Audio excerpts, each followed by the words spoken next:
Boa tarde a todos e a todas. Agradeço imensamente o convite para estar hoje aqui nesta comissão. Saúdo o senador Rodrigo Pacheco, que em 2022 criou a Comissão para a Reforma do Processo Tributário, que é um tema que eu trarei aqui com luzes de contribuição e não de críticas. Cumprimento o senador Davi Alcolumbre, presidente da CCJ, e em especial cumprimento ao senador Eduardo Braga pelo belíssimo trabalho como relator da emenda constitucional número 132.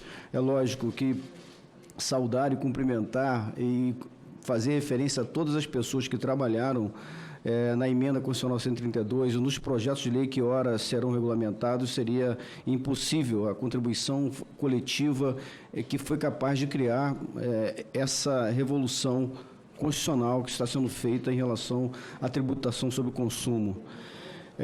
Saúdo o deputado Raul, cumprimento aqui os meus colegas de mesa, a doutora Melina, doutor Marcos Vinícius, doutor Alberto, a consultoria legislativa, com quem já tive o prazer de trabalhar na Comissão de Reforma do Processo Tributário, em especial a ministra Regina Helena, que presidiu a Comissão de Reforma do Processo Tributário, o qual relatei, e que me indicou para falar aqui em nome da comissão temporária criada pelo senador Rodrigo Pacheco e presidida de forma brilhante pelo senador Efraim.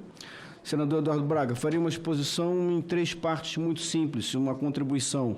Uma abordando os projetos que já existem nessa Casa Legislativa e que interagem com a emenda constitucional 132 nos aspectos processuais e administrativos. Uma segunda parte relativa às consequências judiciais e processuais da reforma, e uma terceira abordando de forma muito breve o processo administrativo tributário que traz o PLP 108 e de que forma isso poderá impactar o contencioso nacional. Muito bem, nesta casa já tramitam alguns projetos de lei, fruto da comissão especial temporária criada pelo senador Rodrigo Pacheco para regulamentar a reforma do processo tributário. Cito em especial 2 projetos de lei que interagirão de forma muito convergente com a reforma tributária que ora se aprova.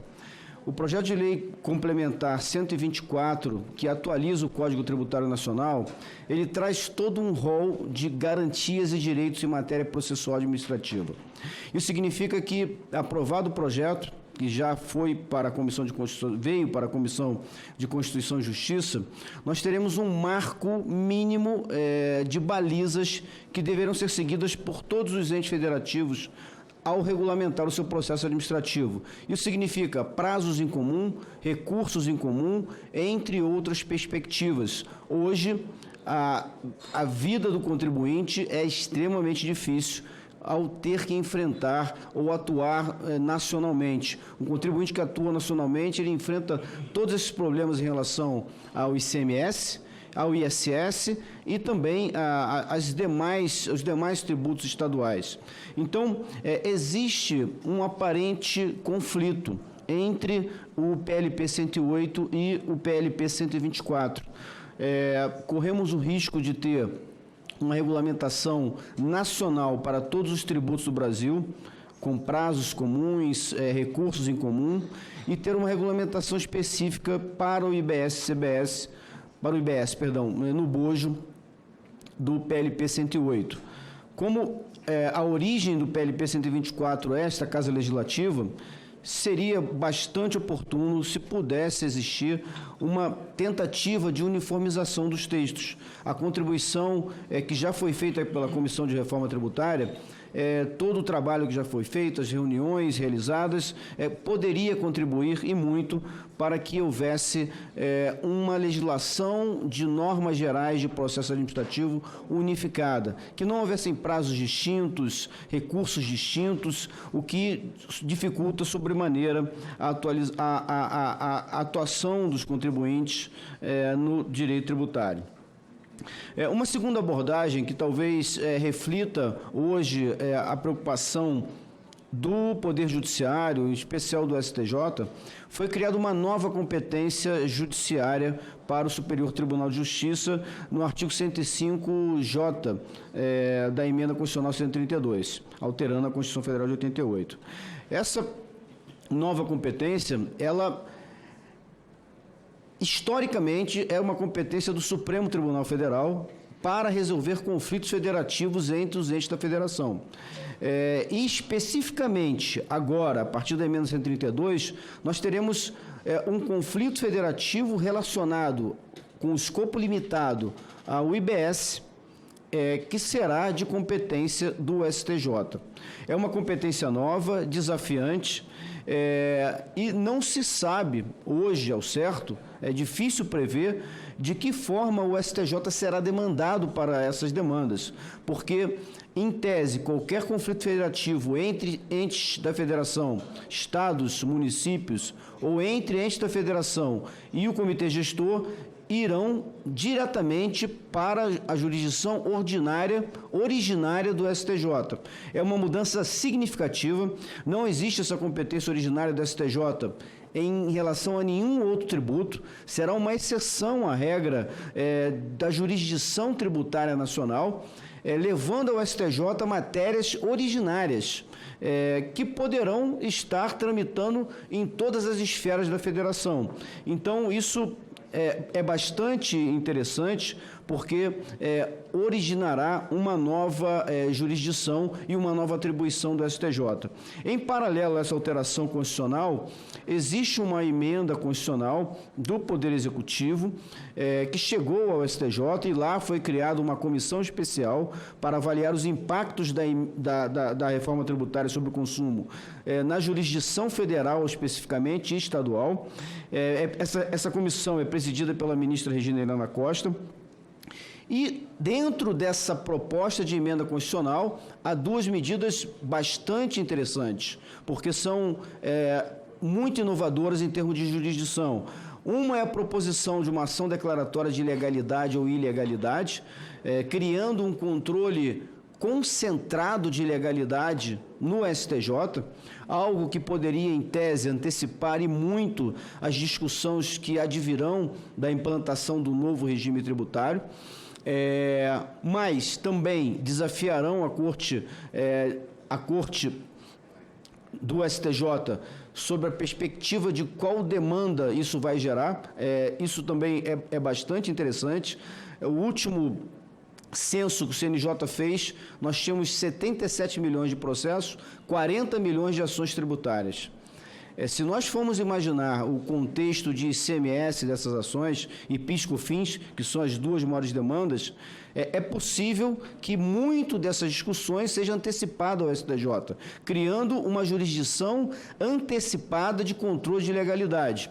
Ou seja, são aspectos muito interessantes e que requerem também uma atenção das casas legislativas. A ideia de termos uma reforma material é extraordinária. O que já se fez aqui é extraordinário. O avanço que conseguiu ter nesse curto espaço de tempo, com a criação de textos elaborados estruturalmente, que anseiam as melhores técnicas do IVA internacional, podem ser prejudicados na esfera processual se algo não for pensado também em termos de jurisdição. Por quê? Ainda que o IBS e a CBS sejam dois tributos distintos, indo já para o final da minha pequena, breve exposição, eles têm a mesma estrutura de fato gerador. E a emenda constitucional proposta pelo Poder Executivo previa levar as ações de discussão do IBS e da CBS para a Justiça Federal. Dentro da minha experiência de 25 anos na magistratura federal, como magistrado que fui, eu posso assegurar que a Justiça Federal hoje ela não tem condições de receber a demanda judicial de ICMS que existe e provavelmente uma nova demanda de IBS. Então, é um tema que precisa ser pensado e refletido com muito cuidado para que não haja o exaurimento da jurisdição tributária na Justiça Federal e na Justiça Estadual. E talvez um último 15 segundos. Talvez um último ponto que me parece oportuno comentar: existem fortes preocupações na regulamentação no sentido de haver uma harmonização da interpretação da legislação do IBS, da CBS, das orientações, enfim, compartilhamento de informações em termos de fiscalização, só que houve uma limitação. E talvez essa limitação pudesse ser repensada. Poderá haver fiscalização conjunta em relação a autos de infração de pequeno valor. E poderá haver julgamento compartilhado ou um contencioso compartilhado também em relação a demandas de pequeno valor. Essa limitação, ela acaba por permitir dois contenciosos distintos em relação àquelas demandas que não são concentradas em pequeno valor. E isso vai acarretar processos administrativos distintos no comitê gestor, até chegar à sua uniformização na Câmara de Uniformização do Comitê Gestor e até chegar na Câmara Superior de Recursos Fiscais do CARF. Sem contar problemas que poderiam gerar termos o julgamento pela Justiça Estadual de uma forma e pela Justiça Federal de outra. É extremamente preocupante hoje. Se hoje nós temos um contencioso de ICMS com 27 tribunais de justiça julgando a matéria de uma maneira, a partir de 2026 nós teremos os 27 tribunais de justiça e teremos uma concorrência jurisprudencial federal em relação a fatos geradores que poderiam ser iguais.